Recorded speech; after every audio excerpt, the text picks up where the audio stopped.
Hello, I'm Lynn Pascarella, President of the Association of American Colleges and Universities. It's my pleasure to welcome you to today's webinar on shifting career mindsets from either or to both and when it comes to the liberal arts and job-specific training. This is the second webinar in a series on bridging the gap between college and workforce readiness. This series is a collaborative effort between AAC&U, Kaplan, and the Association of Governing Boards. Over the coming months, this series will create opportunities for unique conversations among key stakeholders, including university presidents, trustees, provosts, and employers, to examine shared and divergent expectations for the role of higher education in preparing students for the global workforce. I want to thank Kaplan for its generous support of this webinar series. The extraordinary convergence of a global pandemic, economic devastation, and a frayed democracy has given us a profound opportunity to discuss how colleges and universities can work with employers and business leaders to shape our collective future. AAC&U's ongoing survey of employers and business leaders has shown that employers continue to value development of broad skills over narrow job training. However, the results also show continued gaps between the skills most favored by employers and college graduates' preparedness to apply these skills on the job, particularly when it comes to moving beyond entry-level positions. The rapidly changing forecasts for higher education and workforce needs makes this the right moment to align expectations for skills development, develop closer collaborations among higher education and business, and revisit commitments to ensuring all students receive an education that prepares them for career success. As Franklin Roosevelt once said, no country, however rich, can afford to waste its human resources. We have invited a remarkable panel of national leaders to share their perspectives and respond to your questions. John Kaplan is the senior executive at Corvantis Consulting.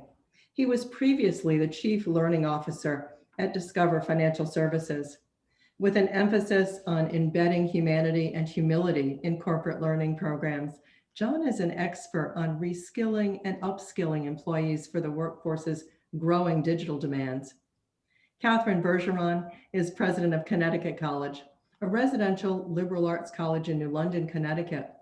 Connecticut College serves nearly 1,900 undergraduates with a mission of emphasizing creativity, adaptation, community engagement, and interdisciplinary learning. The college boasts a 96% employment rate within 1 year of graduation. Rob Waters is the vice president for experiential learning and partnerships at AGB. His previous campus roles include serving as a dean and an associate vice president of academic affairs and special assistant to the president. He's also a trustee at Eckerd College, a liberal arts college in St. Petersburg, Florida. As we proceed with the webinar, please use the Q&A function to send your questions, which we'll be monitoring and we'll have a chance to address at the end. Please use the chat function to communicate with our IT team about any technical difficulties that you might be having. So we're going to jump right in. Catherine, let's begin with you. Okay. How has Connecticut College grounded the liberal arts within career learning and preparedness, both in terms of the skills being developed and how career learning is applied within the curriculum?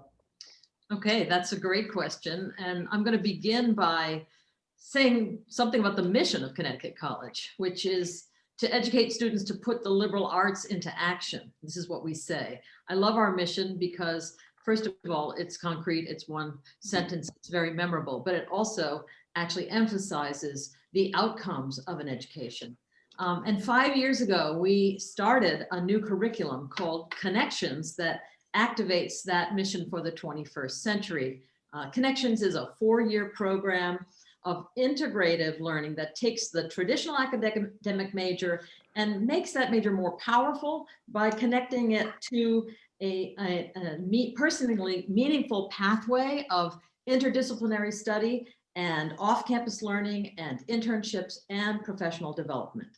And the point is to unleash students' curiosity, to develop complex thinking and real world problem solving, and of course, to ensure that students have meaningful lives and careers beyond college. So we like to think of this new package as the new liberal arts for our interconnected world. And as you can see, professional development is baked in to the four-year program. Why? Frankly, because we believe that there is no reason to think of professional development as standing apart from the academic and social development that are the traditional aims of a liberal arts education. We're about educating future leaders for democracy. It means preparing them for the world of work. So how can that be done effectively? Often, career exploration is thought of as an add-on, as something that a student completes just in time before graduation. And at conversely, we think of it as part of the development of the whole person. And so it starts in the very first year. In fact, in the first year seminar, just as Connections starts. The first year seminar, of course, is a kind of course that allows students to stretch their intellect and build their social networks. And as part of the course, they're connected to a whole advising team, a faculty member, a staff mentor, 2 peer advisors, and importantly, a career advisor. And they are introduced to the principles that guide career exploration at the college right there in that first semester. So that's the first point.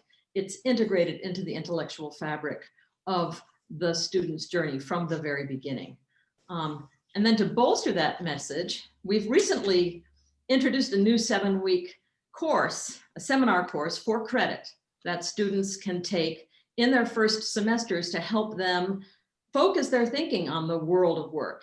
And an interesting fact about that course, I love this, the course is listed in the catalog as Liberal Arts 103, okay? And so just to sort of think about the question that is guiding this panel, that title alone sends a clear message about the continuity of purpose of that kind of work and academic work.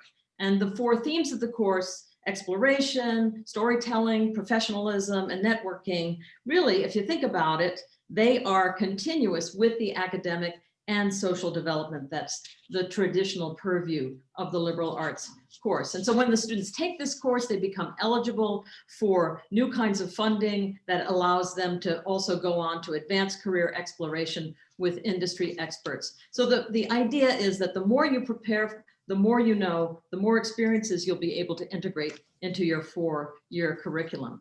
And then I want to mention that we've also introduced something that we call career-informed learning modules and about 50 courses across the curriculum.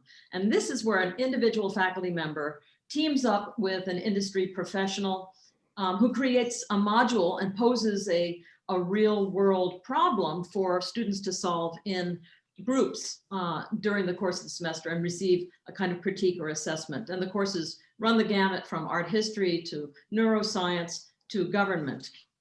And so I guess what I'm trying to point out here is that the general education program is not something that is apart from a kind of career education program. And it all comes together in this piece of Connections that we call the pathway. And I'll stop there for now, but I'd be happy to talk about this more in our discussion. That's really exciting, Catherine. Thank you. John, building on Catherine's points regarding skills development, what should colleges and universities know about reskilling and upskilling as they design learning experiences and curricular programs that could be connected with career success? And what is it about the career experience that tends to be missing in the curriculum? Great, thanks. Great question. I'll tell you that maybe the first thing to recognize is that reskilling people is incredibly difficult, and it seems like it should be straightforward, but in practical terms, it really isn't. Yeah, and it isn't for a few reasons. First of all, reskilling always is trying to hit a moving target. Jobs are changing constantly, and understanding where the job is going and putting together a learning program is just difficult to have a learning program that's current and is targeted where the job ends up being. So that's number one. Number two is it's actually really difficult to predict how jobs change. I mean, I think they change. You can think of there being first order, second order, third order impacts whenever functions change. So I mean, there's been a lot written about the about moving all your data online and about the sort of the digital revolution, and that changes some jobs fundamentally, but it also changes all the jobs in a company that interact with those jobs. So say for example, you have a financial model that you've moved to the cloud and you can update in real time now. That actually has significant impacts on anyone who deals with the people who work with the financial model. So it's not always clear how people's jobs are changing. The third thing I'll say is that it's oftentimes that it's easy to sometimes train someone for a new job, but it's hard to train them in a way so that they can learn as the job changes over time. It's much harder to sort of deliver the education that makes someone agile in the workplace, and there are a whole bunch of higher order skills that are just difficult to train in a workplace environment. There's analytical thinking. You have to actually evaluate your job and understand all the different things that are changing. There is you have to evaluate information. I mean, I think you have to look for creative use of resources and figure out where your information is going to be, and then evaluate that information to see how valid it is. You have to organize information. You have to be self-directed and self-motivated. Now, these are all things that a solid liberal arts education should provide, and it's very, very difficult to do this in the corporate environment. I think maybe the third big problem with training people or upskilling people in a corporate environment is that most companies have not selected their managers to be people that are really good at coaching and developing their employees. Typically, companies promote people to management roles that have functional expertise, and so I think those are all the things that make it really difficult to upskill people in a modern workplace. I'll tell you that despite that, or maybe because of that, the big consulting firms are putting huge bets on that this is something that companies need. I mean, the PwCs, the Deloittes, the Accentures, et cetera, they're all putting $100 million bets on reskilling and upskilling programs and work of the future programs. So, I would say that this is just incredibly important work. It's difficult to do. I'd also say that in a college environment, even a solid liberal arts education, I mean, I think you can take these sort of skills and look at it and say, does our curriculum deliver these things? Analytical thinking, absolutely. I mean, there's a lot of work analytical thinking, but creative use of resources. I mean, do we always give people opportunities to go find authentic research? Do we ask them to evaluate information appropriately, or are they just working out of established curricula?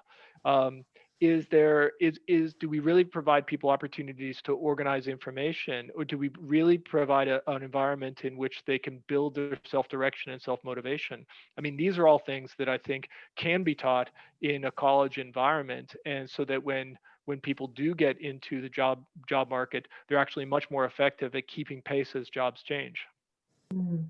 That's so important. Our AAC News 2020 round of employer surveys emphasizes those same points. And so thank you so Can much. I make a point before we Yes, go of move course. on? Because I really think that this idea that you just said, John, about how the college environment needs to create these opportunities, and then the question really is, how do you do that? Do you just create a menu of things that students choose from? That's part of what Connections is trying to do, is actually to create a kind of four-year scaffolding that helps people see the connections between the work they are doing in the classroom and outside of the classroom, in global engagements, in jobs, and how they actually relate to each other, so that you begin to be able to tell the story of the kinds of skills, the variety of skills that you gain from this kind of education. Part of it is actually giving the students the ability to understand what those connections are. I think they have to do this in amidst enormous ambiguity in a work environment. I Right. mean, rarely does your boss come tell you, say, hey, all these things about your job are changing. They just kind of change. Yeah. And I think that's something that in the college environment, if we could figure out ways to put students into experiences where they have to work their way through ambiguity. And that's one of the reasons why I think these internships are incredibly helpful. So often the structures in the academy, the way in which we reward faculty, award promotion and tenure, the departmental structures mitigate against this kind of work. And so we need to look at models that are successful, like Catherine's, in making this happen. Rob, I'm going to turn to you now. You bring the vantage point of someone who has been a campus administrator, a current trustee, and through your work at AGB, you're advising boards across the country.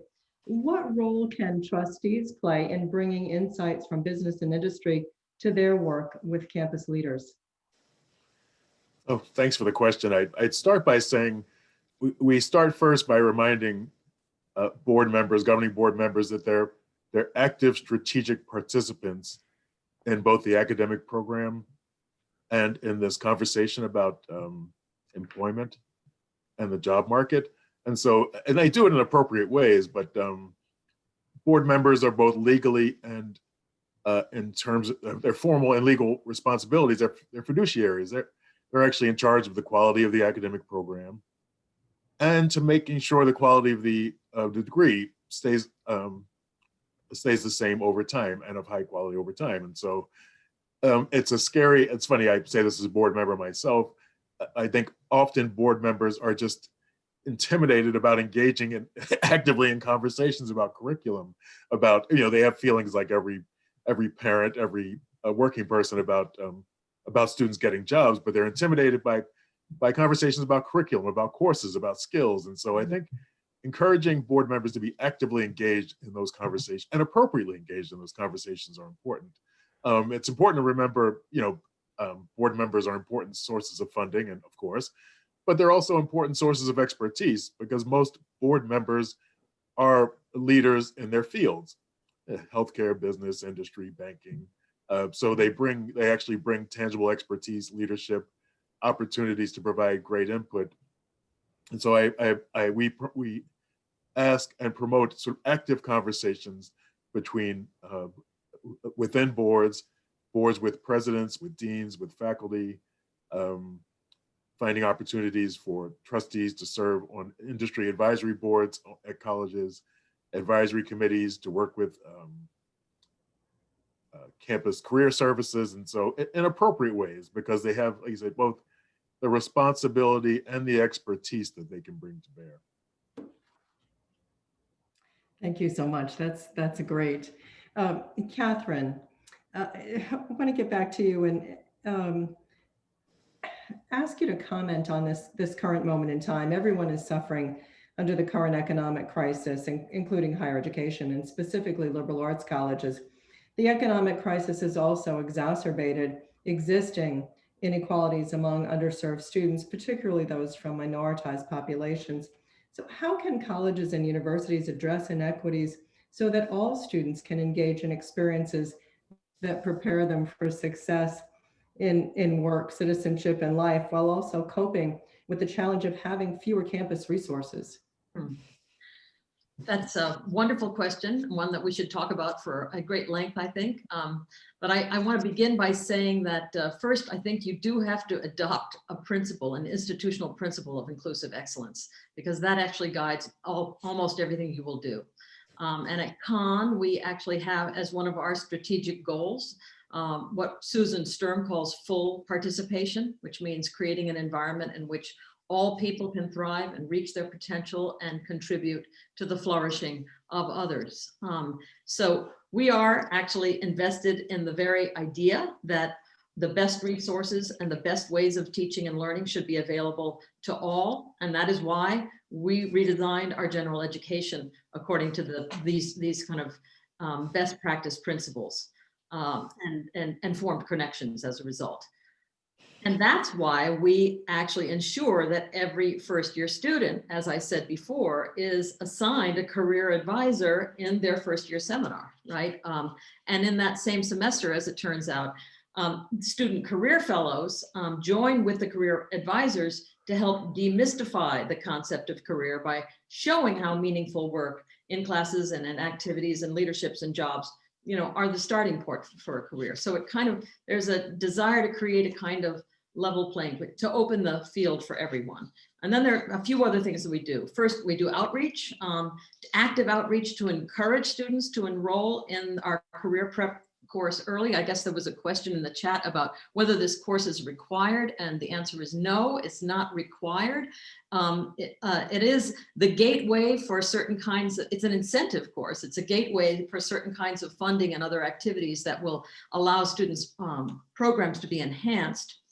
But currently, in this current sophomore class, almost 80% of the students have already taken the course. So this means that the preparation begins early, and students begin to understand the role then of exploration and professionalism and storytelling and networking, and become eligible for the career action funds that we make available to those students who have completed the course. And then we also do this encouragement with a variety of actors, because we know that students who hear from people that they know tend to respond differently, right? And then representation. We try to ensure that when we're working with our alumni and parent engagement team to ensure that our career panels and employer events actually reflect the diversity of our student body, which I think is very important. We've also developed new kinds of flexible, in this moment that we're in, you actually have to be nimble. You have to actually recreate the opportunities that you make available. So we've created many, many remote internship possibilities, both here domestically and abroad, for students, so that they're not disenfranchised during the pandemic. And finally, in order really to answer that question, you actually have to have the right tools. So it's important to invest in the kinds of tools that allow you to measure traffic through your own career center and those programs, to see who comes and who doesn't, and then to make adjustments in order to improve the availability to all. Thank you so much. Hey, John, we know from AAC&U's employer studies that employers find little value in transcripts and preferring to see samples of student work displayed in electronic portfolios. What are the best ways for students to display and articulate the skills that they've developed? Yeah, I think there are a couple problems. One is, I think students often have difficulty articulating skills. I mean, they can talk about projects and they can talk about things they learned, but to sort of go a little deeper and articulate, here are the skills that I've learned. I've learned, critical thinking, problem solving, etc. But I don't think it's entirely the fault of students. I think oftentimes managers have an enormous difficulty validating and understanding what they mean by certain set of skills. Oftentimes a job posting will have a list of required skills. I mean, I think in almost every job posting, I'll have a list of required skills.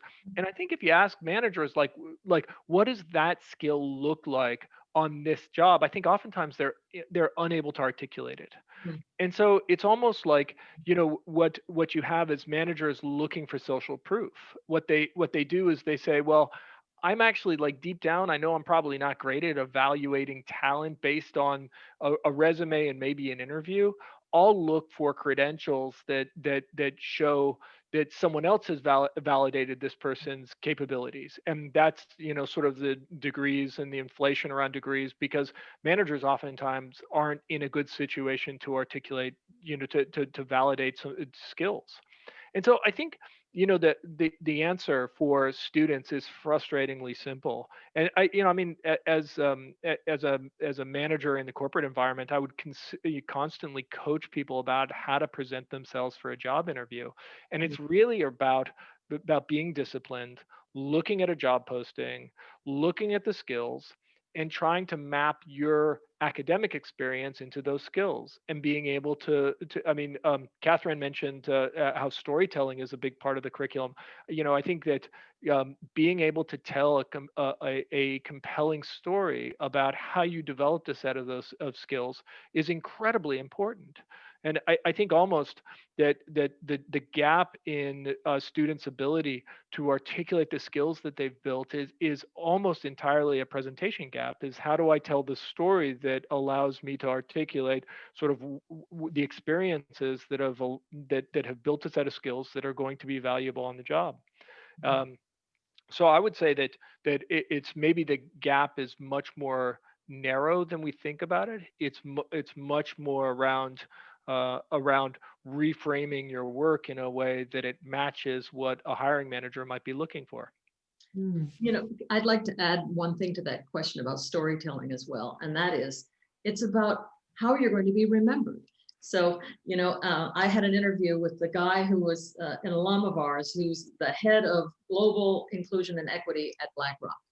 And he said, the reason why you need to tell a story is that after you leave the room, the story is still there. People might have forgotten everything about your resume, but they'll remember that story and they'll remember that how it's connected to you. So giving students the tools and many opportunities to think about how the work that they have done, what it adds up to. And we do that at Con in an all college symposium where students who have gone through the Connections curriculum actually present, the outcomes of this 4-year journey, and that in 10 minutes.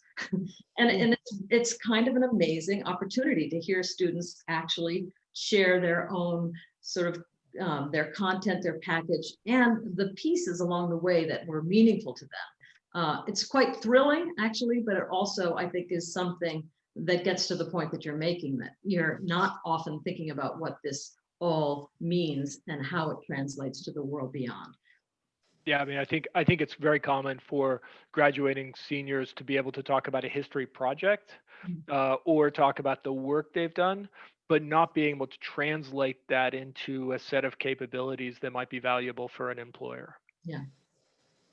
Those of us who are leaders in higher education also have to create narratives, and particularly now an ascendant narrative at a time when the value of higher education is being called into question. So Rob, I wanted to ask you, in this era of a growing mistrust in higher education because of concerns of return on investment and uncertainty with respect to job prospects, to address this issue of, it's not just a problem of value, but also an erosion of how higher education is seen as serving the greater public good. So how can colleges and universities enlist trustees to more effectively communicate the economic and public good of a liberal education? I think we have to talk to trustees more often about it. At AGB, we do through public policy, public advocacy. I think trustees often think of themselves, and often are, excellent advocates for their institutions, individual institutions, but not for higher education in general, not for the value of higher education in general, for liberal education. And so I think we should talk about that actively and ask trustees to do it. They are often, I include myself, I spent most of my life on a campus. We can often be seen as self-serving when we talk about it. Board members are often, especially in public institutions, they're connected to politicians, they're connected to legislatures, they're business leaders, in general, folks who are visible and are listened to across the spectrum, and seem less self-serving when they when they talk about the value of higher education and public higher education. And this is especially important as our population diversifies, as we think about first generation students who don't have opportunity. We have to make sure that for each new generation of students, the value continues, and the chance for, it's often the only chance up the ladder for a lot of students. I know it was for me. It was, higher education meant everything for my growth and development. And so I think we have to have trustees actively and often talking about this. I also think it has to be true. What trustees say has to be true.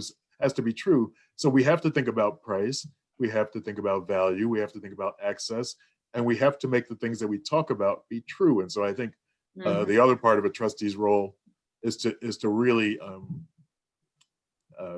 assertively make sure with their boards on their campuses and with their presidents, make sure that, and I don't like this phrase, but I've been hearing it more and more, the value proposition, Yeah. that the value proposition is true. And so and I think when our trustees are convinced of that, they can make a much more convincing case of that to the general public. Thank you. We've had a lot of questions, and we're going to turn to our participants' questions now. And this is for all of you. AAC&U emphasizes in our most recent publication on the future of liberal education, what liberal education looks like, and in past publications, it's more than a major, that any major can lead to a variety of career paths. How do we communicate options for career paths to students who are liberal arts majors? How do we get students out of the mindset that they have to pick a particular major in order to have career success? That narrow technical training in business, nursing, and the professions broadly is the only way to go if you want to achieve success in the workplace. Well, one thing, a practical thing to do is to use your own alumni network and put the data together.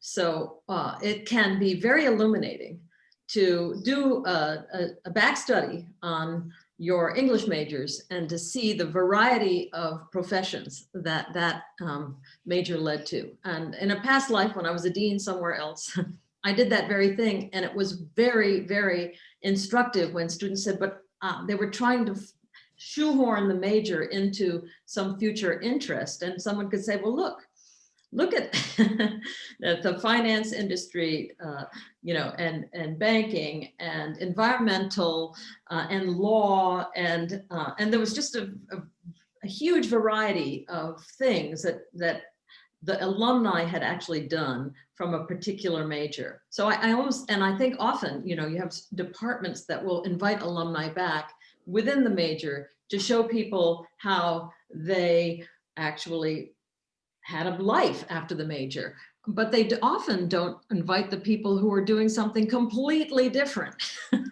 from what the major may imply. So they'll bring back professors of English as opposed to people who went on to do other things. And I think it can just be a matter of showing the evidence of your own alumni population to answer that question.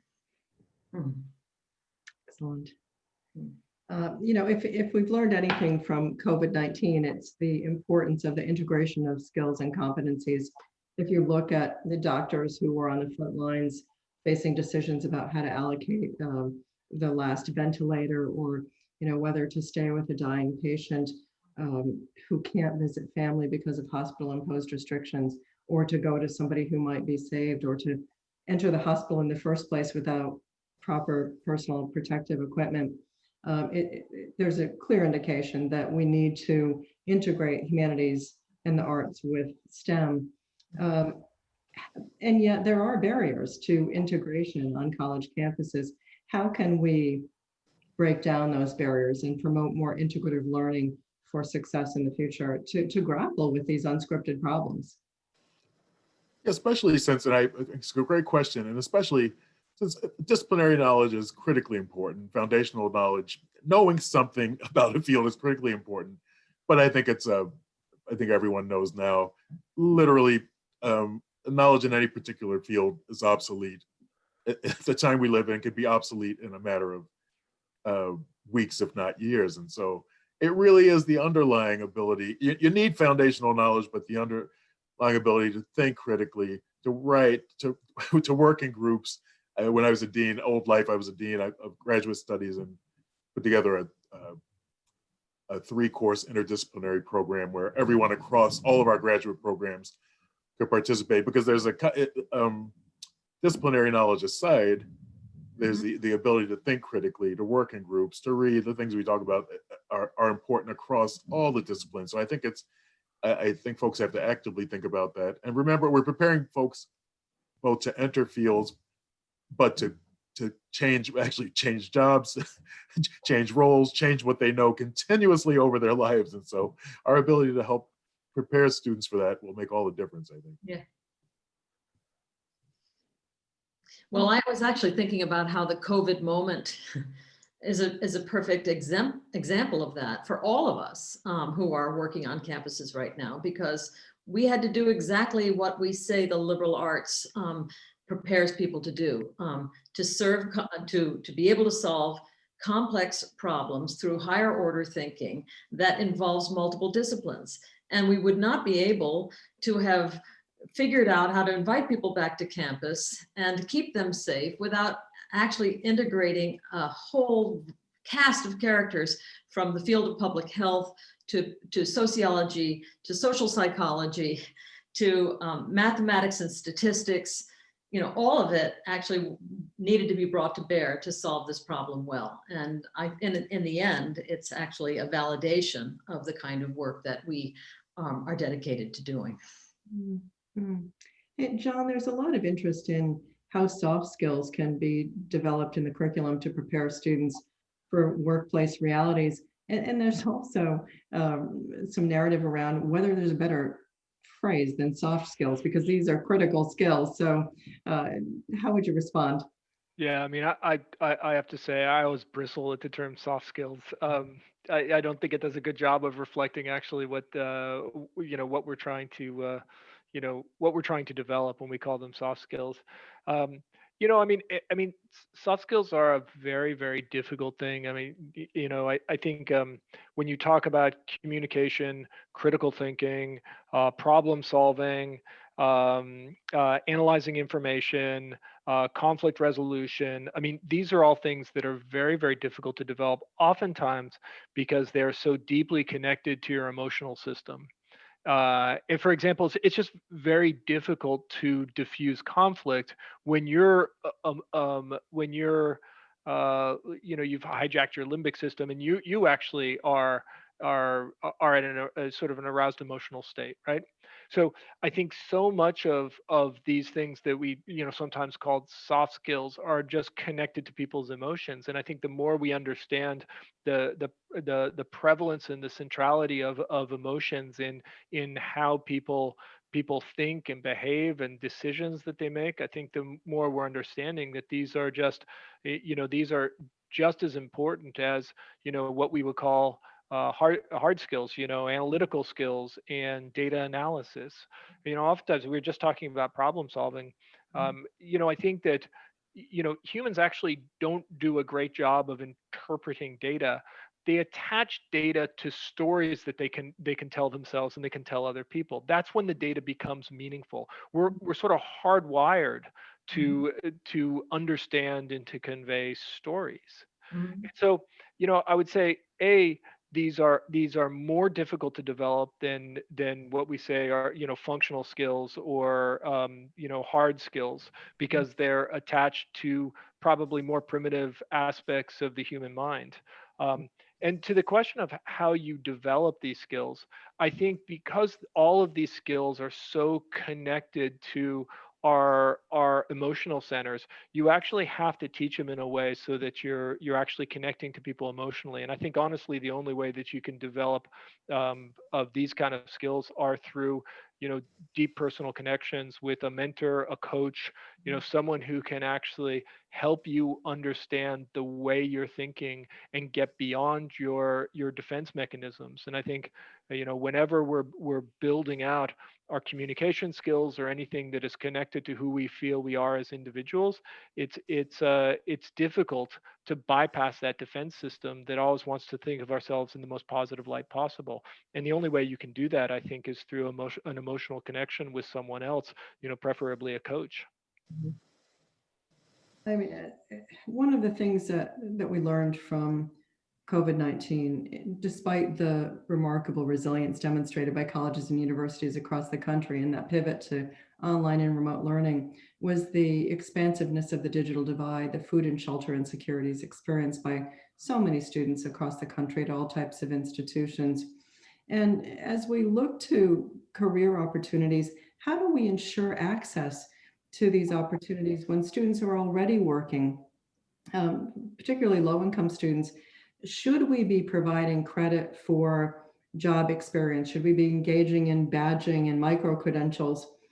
So what insights do you have to address the complexities of the growing economic and racial segregation in higher education, which I'm convinced is our most serious challenge?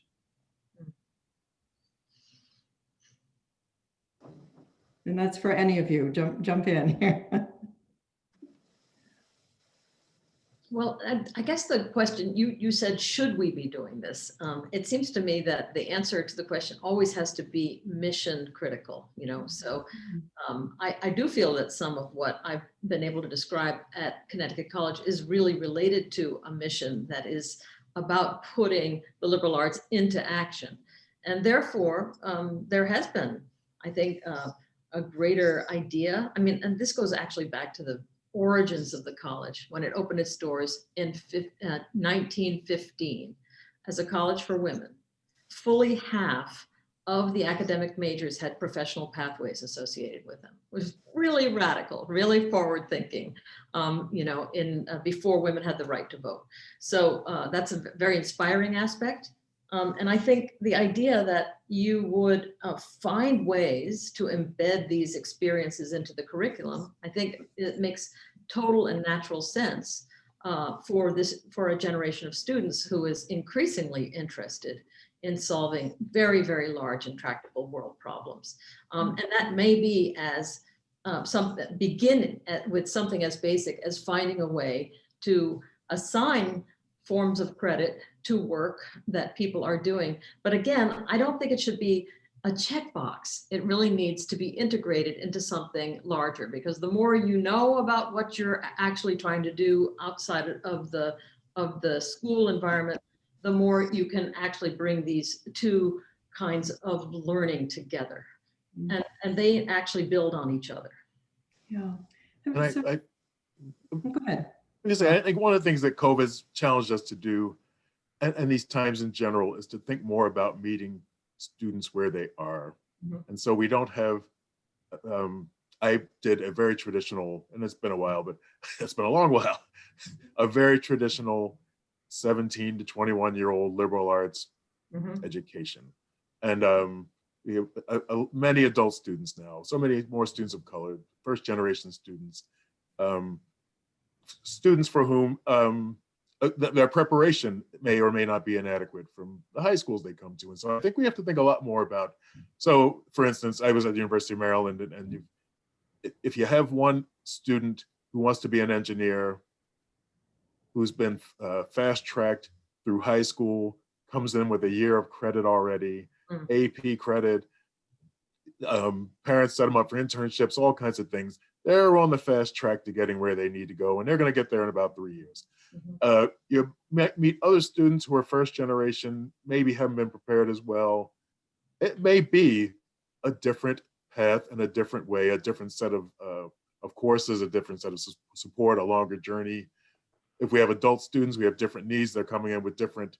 When I was at Excelsior College, I had adult students who had 90 credits already, and so the things they wanted to do, the path they want to take, is very different than someone who's 17-year-olds with no credit. So I think we really have to think, in order to adequately serve both this generation of students and the diversity involved, the diversity that comes with them, really think about the different ways and different pathways, and we're going to have to adjust. COVID taught us we have to adjust ourselves to help meet the needs of students more often than we have in the past, I think.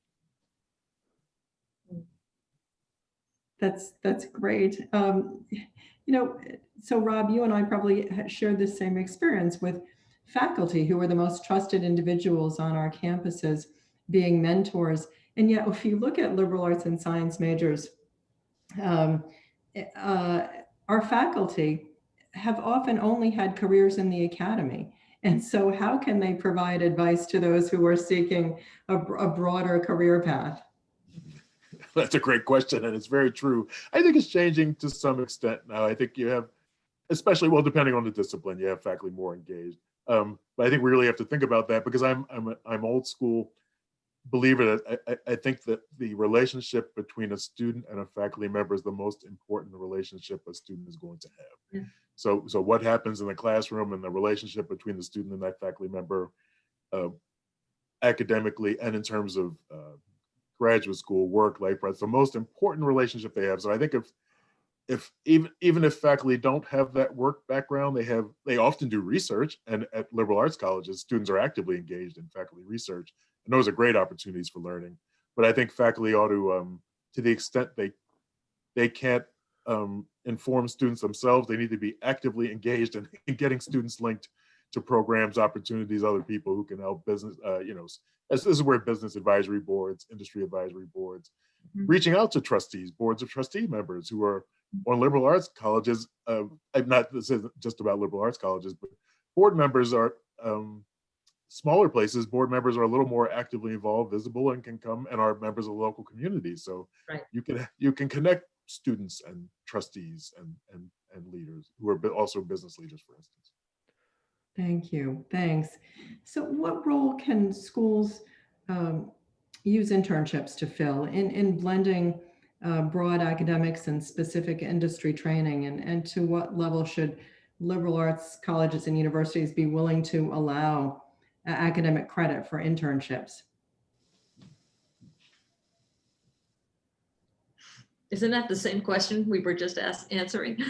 No, it's a bit different. I mean, so, credentials, badging, short-term credentialing is quite different from institutions who may say you can do an internship as part of your curriculum, but we're not going to give you credit for it. Should there be dual credit for internships and in ways that integrate curriculum to career? Again, I think it all depends on the context, because if, there are situations where students actually overpoint, if everything counted for something, they'd have way too many credits. Maybe there's the other situation of wanting to count everything, but I think to make the point I was making before, the value of the internship isn't in its existence on its own. It's in the way that it helps to inform the next steps that students are going to take. And I don't know that academic credit matters if that is actually being achieved. So I don't know whether there's a should in that one. I guess I'm responding to the questions of, I like what Rob is saying about the variety of ways that we have to meet people where they are. And that's going to have a very different kind of answer. The answers are going to be different according to institutional context. Mm-hmm. But I actually think there's something very interesting about an environment in which it becomes kind of understood that everyone does this, that it becomes normalized, and the institution actually provides resources in order to allow these things to happen. And that's the kind of framework that I've been sort of advocating, and that I think actually creates equal opportunities for all to reach their potential, in the most efficient way. Great, thank you. I'm going to go to a final round of questioning now. And Rob, we'll start with you. Despite the challenges that we're facing in higher education, this is a moment of enormous opportunity. So if you could start a college from scratch, what experience or requirement would you create to make sure that students are prepared for successful careers? That's a great question. Let's see, where would I'd actually start. It's funny. I would start with the faculty, because frankly, I think and a faculty grounded in both disciplinary knowledge and research and outreach and experience in industry. So, because I think foundationally, a college is only as good as the faculty, plain and simple, and the day-to-day experience they have in the classroom. And the support they get from other folks. So I'd start there. I think it's interesting, and I'm a little older, and so I'm stuck in the ways that we have done things for years. But I'm amazed. It is amazing in the last 9 months that we managed. We could never do remote online learning the way we've done it, and what a miracle we've done it in. What in a matter of weeks we did it. We could never do pass fail on a broad basis. What a miracle we could do it. We could never do hand in your assignments late or have a lot of sort of flexibility. The way in which we've discovered in a great way that we could serve our students well. And what do you know? It still works and they still learn. And of course, I know everybody's going through tremendous things, but I think just the good thing, if I had the opportunity to start a college from scratch, the best thing would be that we wouldn't feel obligated to conform with the things that have we've felt obligated to conform to for so long.